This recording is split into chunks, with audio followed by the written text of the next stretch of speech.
자격보다 실력이 앞서는 사람이란 제목으로 말씀 증거하겠습니다. 사람들은 다 맡은 일이 있죠. 또 이 일에 대해서 이 사회는 어느 정도의 작은 실력, 역량을 원합니다. 아니, 수학 선생님이라면 수학을 좀 그래도 쪽집게는 아니래도 어느 정도는 좀 가르쳐야 되지 않겠습니까?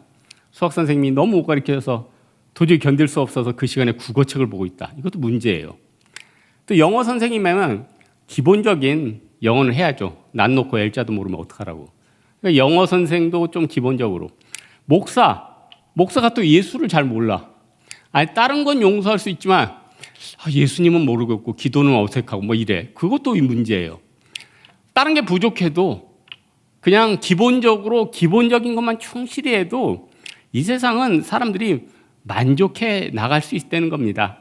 많은 사람들이 사실 능력이 부족해서가 아니에요. 마음이 하나님 앞에 전심으로 가 있지 않고 내가 하는 일을 진짜 전심으로 사랑하지 않기 때문에 늘지 않는 경우도 상당히 많다는 겁니다. 우리 교회는 장로교죠. 저는 장로교에 너무나도 감사하고 프라이드가 있는 게 장로교 창시자가 누구예요?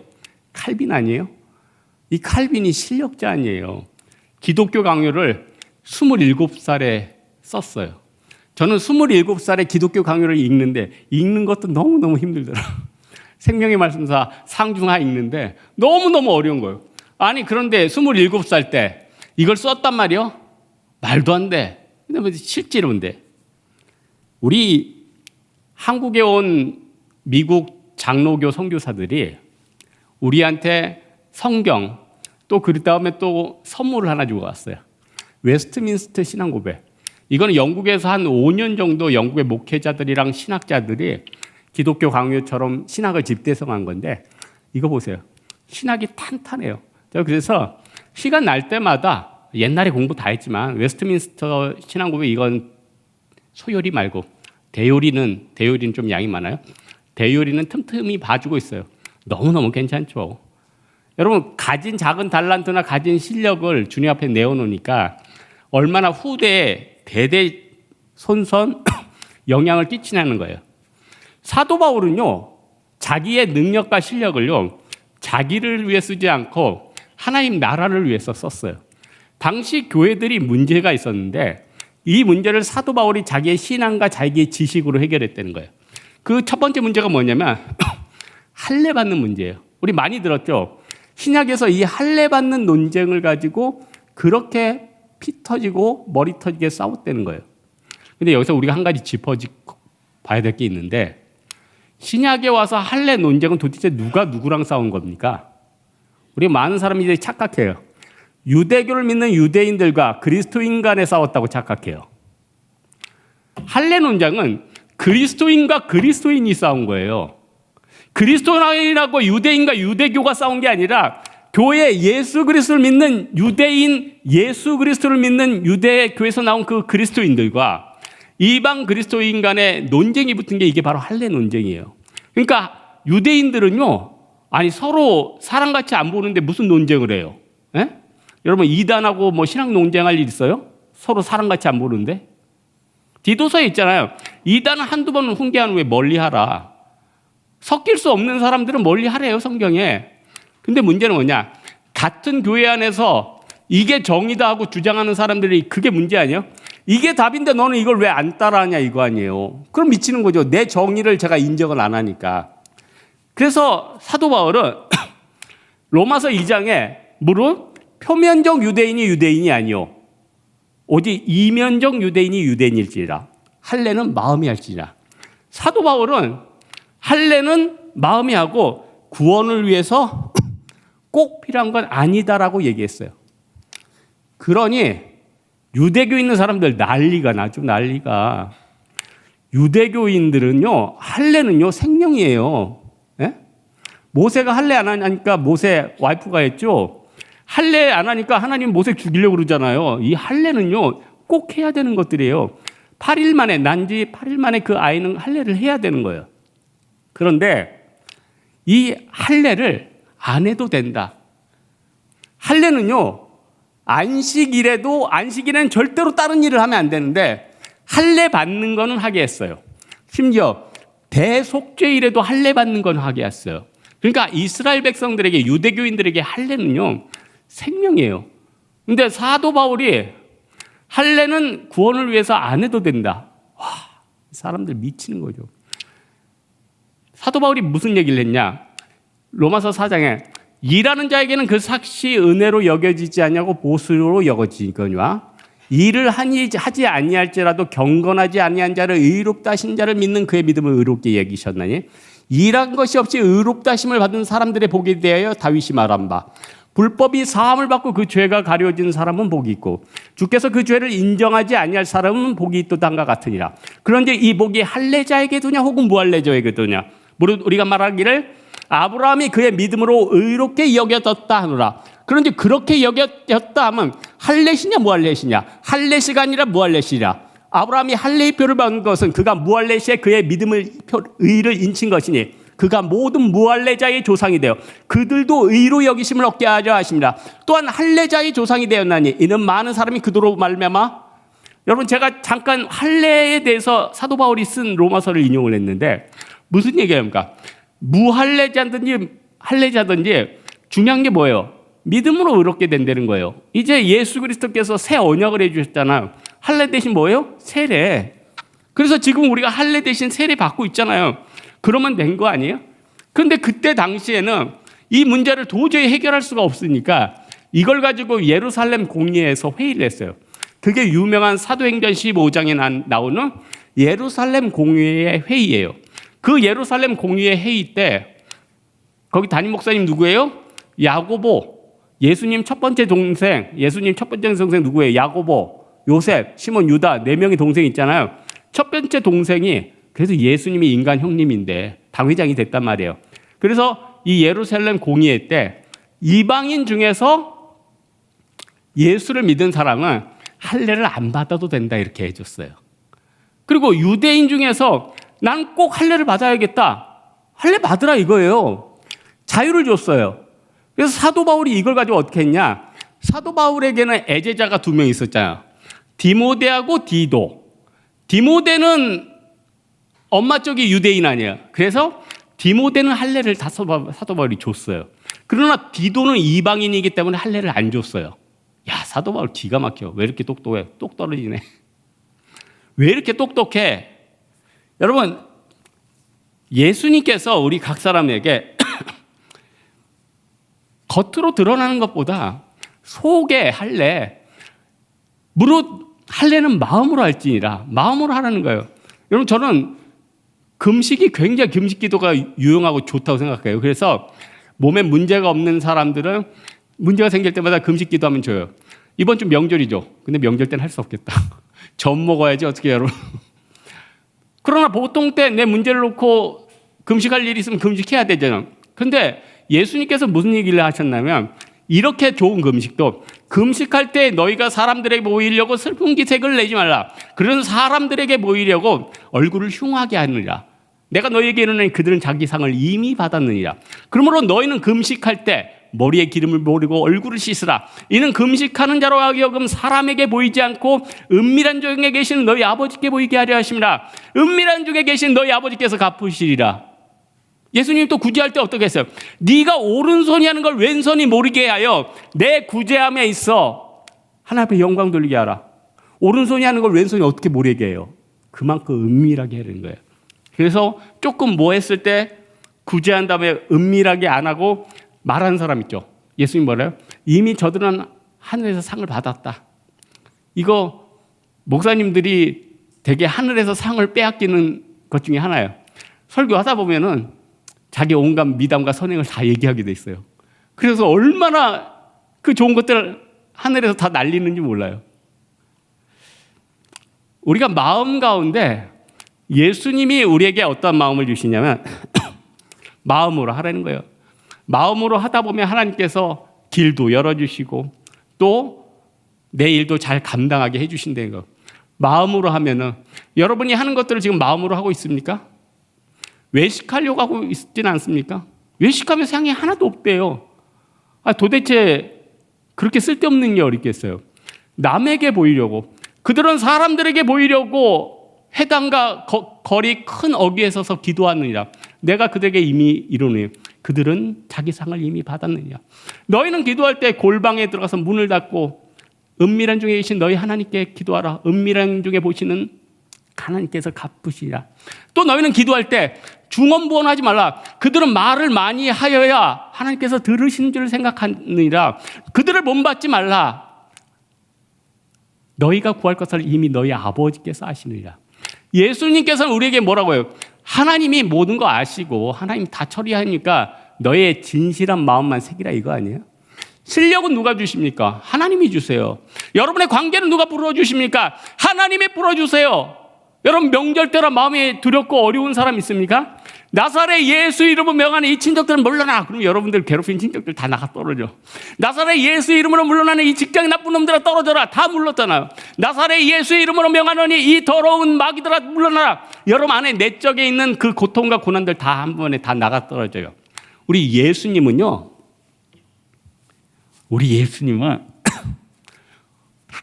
온 우주의 만왕의 왕, 만주의 주세요. 혹시 이 중에 몸이 아프신 분이 있습니까? 저는 이번 명절 같은 때는 병든 사람들을 위해서 많이 기도하고 싶어요. 여러분 혹시 이 명절 때 시간 조금 남아가도 병든 사람을 위해 기도했어요. 여러분, 예수님이 병든 사람을 얼마나 많이 고쳤는지 저는 누가복음 보고 깜짝 놀랐어요. 우리는 바디메오 정도만 맹인 한 두세 명 고친 줄 알죠? 수많은 맹인을 고치셨대요, 누가복음에. 예수님이 수많은 맹인을 고치셨어요. 성경에 나오는 건 한두 명인데 수많은 맹인을 고치셨어요. 어마어마한 거 아니에요? 예수님의 소문이 수리아까지 났대요. 수리아가 어디예요? 갈릴리 오른쪽이 수리아예요. 그래서 예수님의 소문이 수리아까지 다 퍼진 거예요. 그래서 예수님이 모든 병든 것, 모든 약한 것들을 고치니 사람들이 나왔어요. 어디까지 나왔어요? 갈릴리, 데가볼리는 갈릴리 밑에 있어요. 수리아 밑에 있어요. 갈릴리, 데가볼리, 예루살렘, 요단 건너편에서 수많은 사람들이 예수를 따르니라. 예수님 나의 병을 고쳐주옵소서. 예수님 나의 악기를 내쫓아 주옵소서. 예수님 나의 인간관계를 해결해 주옵소서. 메시아 대신 우리 예수 그리스도께서는 수리아 지방의 그 모든 사람들 악기를 쫓아내고 많은 영혼들을 고치셨어요. 여러분의 문제를 해결할 수 있어요, 없어요? 해결할 수 있죠. 사도 바울은요, 자기는 12제자가 아니었지만 더 높은 뜻을 품었어요. 자기의 한계를 짓지 않았어요. 사도 바울은 어떤 일을 했냐면은 신학을 집대성한 게 아니에요. 그게 로마서 아니에요. 사도 바울은 무슨 일을 했어요? 인간관계 문제들을 해결했고, 사도 바울은 어떤 얘기했어요? 이방인의 할례되는 문제를 해결해 주셨단 말이에요. 다 누구의 능력입니까? 예수 그리스도의 능력 아니에요? 사도 바울이 있을 때 할례 못지않게 또 많은 문제가 되는 게 노예 문제였어요. 여러분, 노예 문제가 왜 대단했냐? 로마의 인구의 4분의 1이 노예였다니까요. 대한민국 남한의 4천만 중에 1,000만 명이 노예였단 말이에요. 지금 추석 명절이라 1,000만 명이 움직이는데 1,000만 명이 움직여도 도로에 차들이 꽉 차고 미어 터지고 또 반대쪽 방향은 텅텅 비고 난리도 아니잖아요. 전국이 들썩들썩 하는데 노예가 1,000만 명이니 그 노예들 관리가 얼마나 어려운 문제예요. 사도 바울은 이 노예에 대해서 니들이 민중봉기를 일으키라 이렇게 하지 않았어요. 일단 사회를 안정시켰어요. 각 사람은 위에 있는 권세들에게 복종하라. 권세는 하나님으로부터 나지 않음이 없나니 모든 권세는 하나님께서 정하신 바라. 그러므로 권세를 거스린 자는 하나님의 명을 거스리니 거스린 자들은 심판을 자체하니라. 그러므로 다스린 자는 선한 일에 대하여 두려움이 되지 아니하고 악한 일에 대하여 되나니 내가 권세를 두려워하지 아니하니나 선을 행하라. 그리하면 그에게 칭찬을 받으리라. 그러므로 복종하지 아니할 수 없나니 진노 때문에 할 것이 아니라 양심을 따라 할 것이라. 우리가 주변서에 있는 많은 불의와 연약한 것들, 나쁜 것들 어떻게 해야 됩니까? 민중 봉기를 일으키고 악한 놈들을 다 쳐부셔. 원수 갚는 것이 내게 있으니 내가 갚으려고 주께서 말씀하시리라. 원수가 줄이거든 먹이거든 목마르거든 마시우라. 그래야므로 숯불을 그 머리 위에 쌓아두리라. 너희가 이웃을 사랑하고 원수를 미워하란 말을 들었거니와 나는 너희에게 이르노니 원수를 사랑하고 너희를 박해하는 자를 위해 기도하라. 그러므로 너희들이 하나님의 아들이 되리니 이는 하나님이 햇빛을 악인과 의인에게 비치시고 비를 불의한 자와 의로운 자에게 비치리라. 만약 너희가 너희를 사랑하는 자를 사랑하면 무슨 상이 있으리요? 세리도 이같이 아니하니냐? 그러므로 온전히 너희 하늘 아버지같이 너희도 온전하라. 하나님께서 우리에게 주신 사명이 무엇입니까? 기도로 깨버리라는 거예요. 하나님 앞에 복종할 자에게 복종을 하고, 너희가 관세를 바칠 자에게 관세를 바치고, 너희가 조세를 바칠 자에게 조세를 바치고, 너희가 두려워할 자를 두려워하고 존경할 자를 존경하라. 피차 사랑의 빛 외에는 아무 빛 떠지지 말라. 사랑은 모든 율법을 이루었느니라. 사도 바울은 이 종의 문제를 어떻게 해결했습니까? 19절에도 있지만 너희들 종이지, 그러나 예수를 믿으면 너희는 종이 아니라 하나님 나라의 주인공이야. 너희 주인이 있지. 그 사람은 예수를 안 믿지만 그 사람은 어떤 사람이야? 죄의 종이야. 죄가 기회를 타서 계명으로 말미암아 나를 죽이고 그것으로 나를 속이고 나를 죽였도다. 이로써 나는 율법은 선하고 계명도 선한 것을 아노니 율법과 계명은 선하고 의롭도다. 내가 원하는 바 선은 행하지 아니하고 원하지 않는 바 도리어 악을 행하느니 이것을 행하는 자는 내가 아니야 곧 내 안에 죄니라. 여러분, 사도 바울은 이런 마음이 있어요. 나는 죄에 속해 있어요. 나는 그리스도 앞에서 당당할 수 없는 자예요.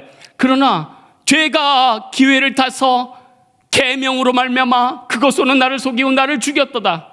나는 또 잘못을 한다. 나는 육신에 속하여 죄 안에 팔렸도다. 그러므로 내가 행하는 것을 내가 알지 못하노니 이제 그 행하는 것을 내가 아니요 내 속에 거하는 죄니라. 그러므로 내가 한 법을 깨달았으니 선을 행하는 나에게 죄가 함께 있으므로 선을 행하는 나에게 죄가 함께 있음이라고 사도 바울은 얘기하고 있지 않아요? 내 속사람은 하나님의 법을 즐거워하되 내 지체싹에서 내 다른 한 법이선 내 마음의 법을 깨 죄의 법으로 사로잡는 것을 보는도다. 오라 나는 공고한 자로다. 이 사망의 몸에서 누가 나를 건져내라. 우리 주 예수 그리스도로 말미암아 하나님께 감사함이라. 그러므로 내가 육신으로는 하나님의 법을, 육체로는 죄의 법을 섬기노라.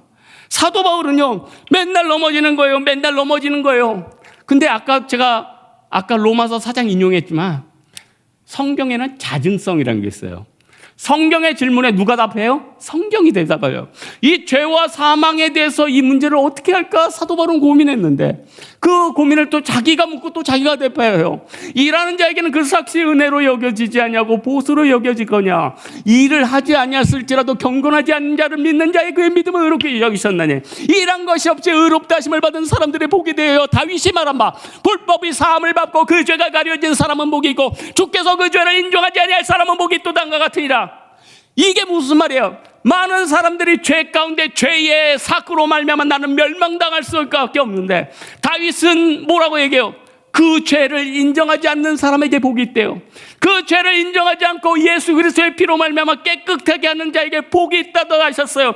그래서 예수님께서 뭐라고 하십니까? 심령이 가난한 자는 복이 있나니 천국이 그들의 것이며 애통하는 자는 복이 있나니 그들이 위로를 받을 것이며 온유한 자는 복이 있나니 그들이 땅을 기업으로 얻을 것이요 의에 줄이고 목마른 자는 복이 있나니 그들이 배부를 것이며 긍휼히 여기는 자는 복이 있나니 그들이 긍휼히 여김을 받을 것이요 마음이 정결한 자는 복이 있나니 그들이 하나님을 볼 것이며 화평케 하는 자는 복이 있나니 그들이 하나님의 아들의 걸음을 받을 것이며 의로 인하여 핍박을 받은 자는 복이 있나니 천국이 그들의 것임이라.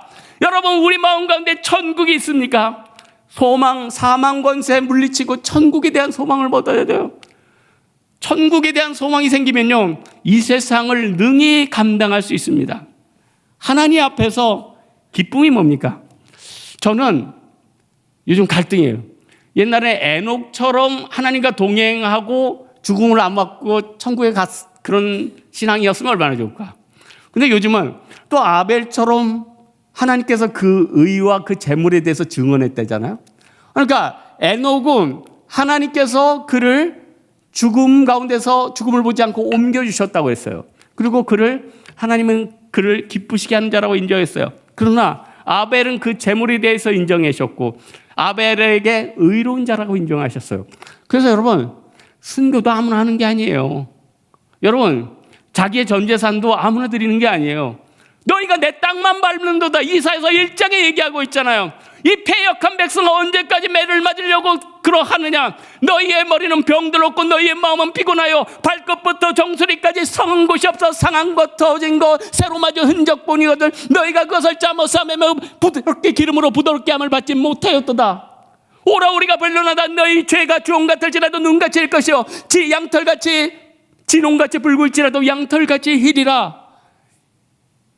우리가 하나님 앞에 순종하면 너희가 그 땅의 소산을 먹는다 했어요.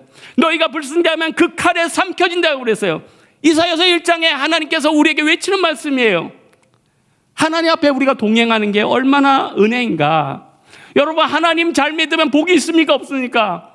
복이 있죠. 복이 있어서 차고 넘치며 흔들어 주리라. 누가복음에 차고 넘쳐 흔들도록 있죠. 여러분, 예수 그리스도를 의지한 독일 어떻게 됐습니까? 저는 그래도 루터파에 있는 루터보다 우리 칼빈이 더 똑똑한 게 좀 감사해요.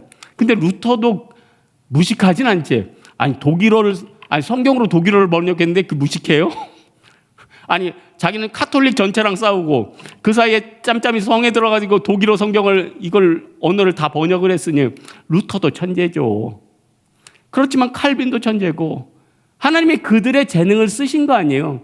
그리고 칼빈 같은 경우 50대에 갔잖아요. 칼빈이 말씀을 들고 스위스에 들어가니까 어떻게 됩니까? 스위스가 거의 신종국가 같이 됐죠. 프랑스에 있던 오메가 이런 롤렉스 좋은 시계 칼빈 안 넘어갔으면 칼빈이 프랑스 사람 아니에요. 프랑스에서 지금 만들고 있겠죠. 스위스로 넘어가지고 온갖 좋은 것들이 다 갔잖아요. 스위스의 부존 자원이 뭐가 있는데요? 알프스? 요구르트? 하나님께서 복을 주시니까 그 넘치는 그 은혜가 있는 거 아니에요? 독일도 히틀러를 따랐을 때는 그 민족이 많은 세계 민족 가운데 지탄을 받았으나 루터가 성경을 독일어로 번역한 다음에 철학과 음악과 종교의 중심지가 되잖아요. 하나님의 복 아니에요? 청교도가 메이플라워를 타고 미국에 건너갔으니 그 나라가 어떻게 됐습니까? 지금까지 그 영향력이 어마어마하잖아요. 예수를 잘 믿는 사람들에게 엄청난 은혜가 있지 않아요?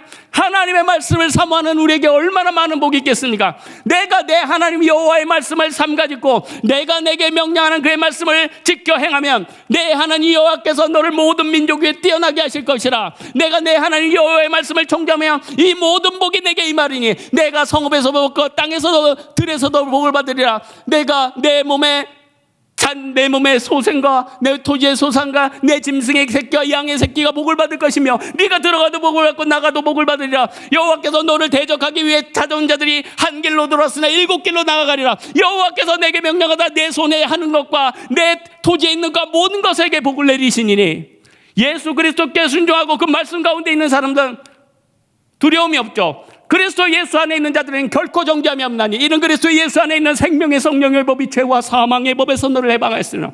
여러분, 지금 두려움이 있습니까? 명절 가운데 두려움이 있냐고요? 사망 권세를 이겼잖아요. 율법이 육신으로 말미암아 연약하여 할 수 없는 그것을 하나님은 하시느니 곧 죄로 말미암아 자기 아들을 죄 있는 육신의 모양으로 오내 육신의 죄를 정하사 육신을 따르지 않냐고 영을 따라 사는 자들에게 율법의 요구가 이루어지게 하려 하십니다. 두려움은요, 예수 그리스도의 보혈의 능력으로 말미암아 쳐버리면 됩니다. 다윗은 사무엘상 17장에 있어요. 골리앗을 마주쳤을 때 너는 칼과 단창으로 내게 나오나 나는 만군의 여호와의 이름으로 너에게 나아간다. 골리앗의 머리를 댕강 쳐버렸죠. 물맷돌로 그 머리를 깨고. 그러나 다윗이 자고해졌어요. 왕이 됐네요.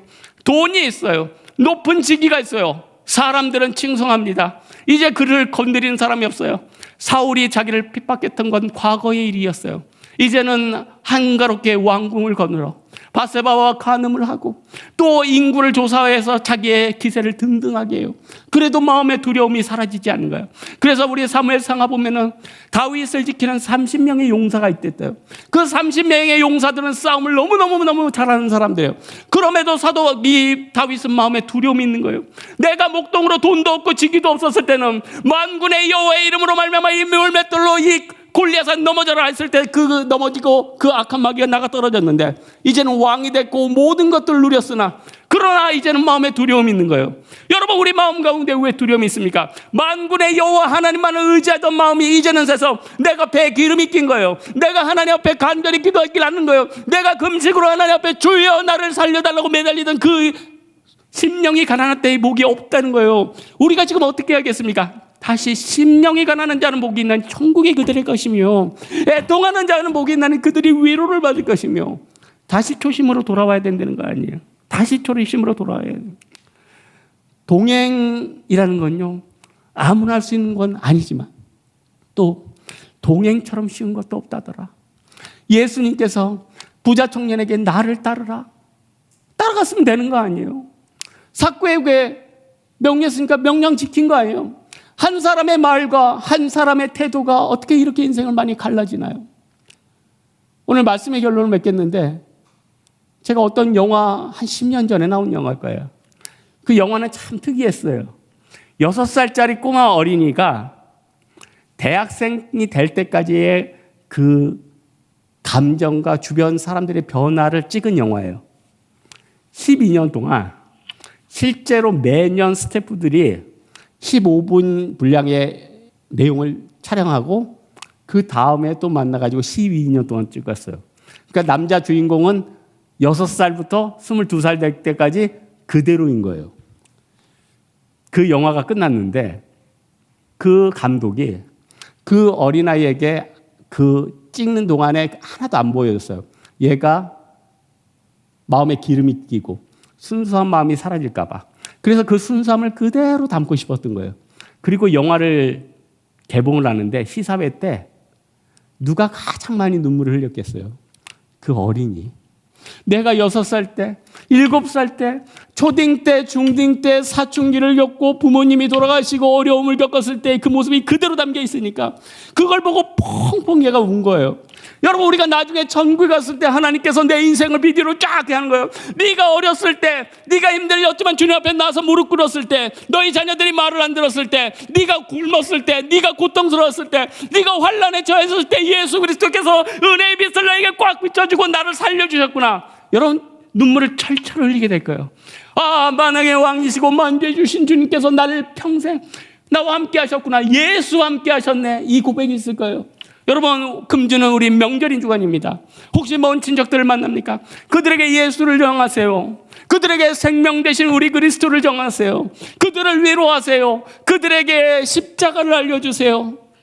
우리 사랑하는 홍대세계 성도들은 금주간이 어렵고 슬픔이 있는 시간이 아니라 복음 증거의 시간이요, 내 영혼이 깨어지는 하나님 앞에서 귀한 시간 되기를 주님의 이름으로 축원합니다.